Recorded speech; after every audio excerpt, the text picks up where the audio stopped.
There is a missing link in border security.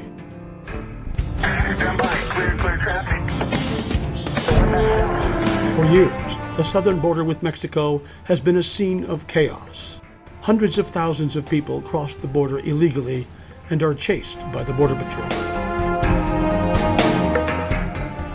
Hundreds of thousands more are never seen. To solve the problem, the U.S. government began using advanced technology. Undersecretary for Border and Transportation Security Asa Hutchinson said, "The development of UAVs in protecting the borders of the United States demonstrates the commitment this administration has to test new technology and systems to better secure America. This is another example of the department's support to gain operational control of the Arizona border." These and other airborne systems work in conjunction with conventional ground-based cameras and the age-old technique of dragging tires along the border and coming back to look for footprints. On the ground, new radar systems were installed to detect moving targets so an alert could be sounded. A new virtual fence system was installed along part of the border in Arizona. The National Guard was deployed, followed by units of the regular Army. The Secure Fence Act of 2006 led to miles of new fencing and barriers along the border with Mexico, some good and some not so good.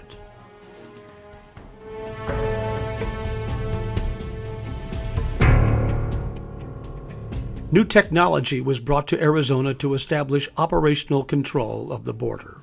Let's see how we're doing. The Secure Fence Act of 2006 says operational control means the prevention of all unlawful entries into the United States. Let's see how we're doing. This map shows Border Patrol sectors along the southwest border. The Tucson sector is the busiest. Since January 1, 2012, a private organization, SecureBorderIntel.org, has been monitoring Border Patrol radio traffic in the area south and west of Tucson, Arizona. This is just part of the Tucson sector. The Border Patrol uses encrypted radio communication so others can't listen in, but not all of the time. Secure Border Intel estimates that it picks up about 30% of the radio traffic in the area covered. Using a labor-intensive procedure, Secure Border Intel categorizes Border Patrol radio traffic by type of enforcement activity. There are two basic types: human smuggling and drug smuggling. From January 1st to September 19th of 2012, Secure Border Intel cataloged 1,720 enforcement actions in this way. Secure Border Intel provides its data in a Delorme topo mapping format in a way that makes it difficult to see the entire picture all at once. But as we zoom in, we can see details. The notes are taken from common Border Patrol radio lingo. IAs are illegal aliens. Unknown usually means an agent has seen sign or received a report indicating there are suspects in the area. Carpet walkers are people who put carpet on their feet to hide telltale footprints. Packers are people carrying drugs. The location is based on GPS coordinates or landmark reports. This area is about 10 miles north of the border near Sassabee, Arizona. There is a lot of activity. This map shows activity in an area just west of Tucson, about 60 miles north of the border. Again, 60 miles north of the border. It is not known how many of the illegal aliens were apprehended. Most probably were not. Secure Border Intel logs only a fraction of radio reports, so you must multiply this activity by about 3 to get an actual picture of enforcement work. This chart shows level of human smuggling reports from the 1st of August to September 20th. There was a surge starting in mid-August. There is no question that this year, thousands of people crossed the border illegally and made it past the Tucson Sector Border Patrol for up to 75 miles north of the border. Despite the application of significant assets and thousands of hours of Border Patrol time, these people were not prevented from crossing the border. Between Nogales and Lukeville, a distance of 115 miles, there are only 7 miles of fence designed to stop people. The rest is wide open to foot traffic. Some argue that a real fence would solve the problem. However, there is great opposition to new fencing on the border. There is a missing link on the border. There is a need to link all the technology, not only by a common operating picture, but a common threat picture. That link is reliable, immediate detection and identification of border violators. Let's see why. Here is an example. Assume that Border Patrol agents are positioned every 6 miles. With an immediate alert, the point of intrusion could be reached within, say, 4 minutes. At a normal walking rate, the intruders would have traveled about 1,200 feet. Even if they were running, they would be at most 1/2 mile away. With proper equipment, it should be a simple matter to intercept and apprehend them. If agents can't reach the point of intrusion immediately, other assets such as helicopters, fixed-wing aircraft, UAVs, and mobile camera systems could find and track the suspects very quickly. This might even be accomplished with unmanned ground vehicles that move in to warn the suspects to wait for the regular U.S. Border Patrol to arrive. The secret is immediate detection and identification. Can existing technology do the job? Cameras are effective when they see something, but they have to know when and where to look, and they usually don't. And cameras can't see into deep washes or through heavy brush. A seamless 100% coverage of every inch of the border using only cameras would be prohibitively expensive. Radar knows when an intrusion happens if it can see it and detect it, and many times it can't, for the same reasons cameras can't. A full 100% effective ground radar coverage of the entire border would again be very expensive. As with cameras, aircraft, whether manned or unmanned, must know where to look. Just flying around hoping to detect suspicious activity is generally a waste of fuel.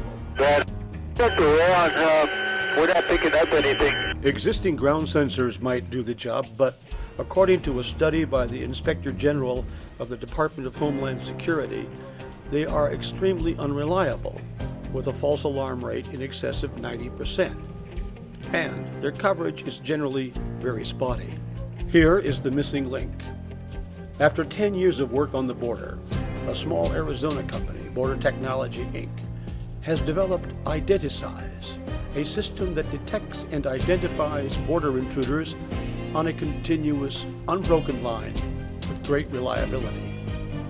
Identiseis uses the same seismic exploration technology applied by oil companies, modified to detect signals on the surface instead of deep underground. The basic sensor is similar to that used in U.S. Border Patrol ground sensors, with some major differences.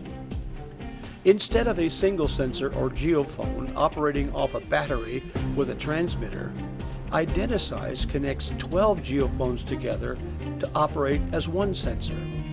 All of the geophones or sensors are connected by a common cable to a seismograph that converts the signals to digital data. Seismographs are placed every half mile. They are operated off a solar-powered battery system. A computer processes the data from the seismograph using an algorithm that determines if a threat is present. There is one such computer every 5 miles. Also every 5 miles, an IP-based radio link sends alarms to a solar-powered satellite link. There is one satellite link about every 40 miles. With the exception of solar panels and antenna, the entire system is buried underground. Identiseis can detect humans walking at a range greater than 600 feet, or about 180 meters. Individual ground sensors used by the Border Patrol have a range of about 30 feet. The greater range of Identiseis gives its algorithm much greater time to analyze the signals before it sounds an alarm. In the following, you will see an actual test of how Identiseis adjusted to rainfall. The test was performed at Border Technology's test range on the Mexican border in southern Arizona. The fence is at the border. It runs 5 miles to the west. The number 6 is 600 feet from the sensor line. 30 seconds. Copy. The algorithm is establishing the background noise level. 1/2 mile of the system has been installed at this test site. Okay, begin walking, gentlemen.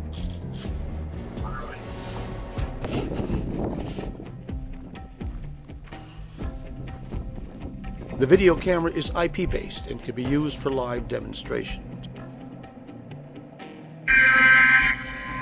Get on 6. For people. 5 for people. 2 adjacent sensors, 6 and 5, detected the intrusions as humans. 5 is community. Sensor 5 was closest to the source. The system pulls up Google Maps for each of the sensors being activated.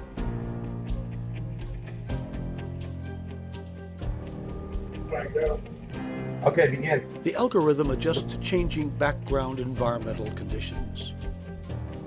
If there is increased noise, the range of detection and classification is reduced somewhat, but still very great. Fixed sources of noise, such as power transformers, are handled by electronic filters.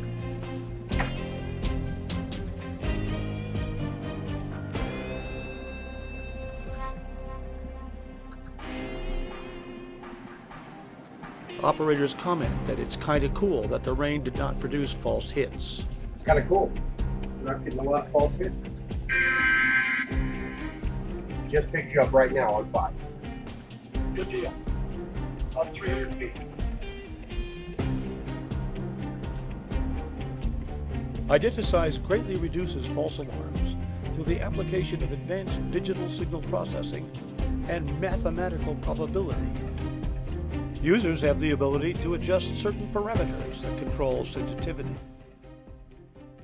Low-flying aircraft such as ultralights generate a seismic noise that is easily classified. Airplane here. Vehicles generate seismic signals that can be distinguished from humans walking.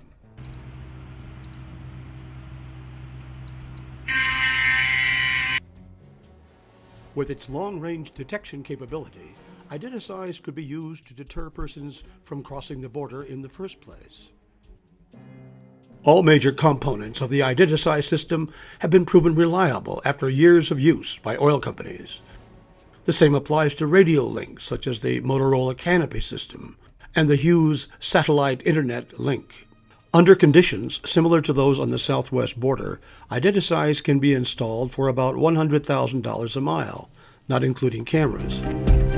Identiseis combines long-range sensors with powerful signal processing in a way that provides reliable early detection and classification heretofore impossible.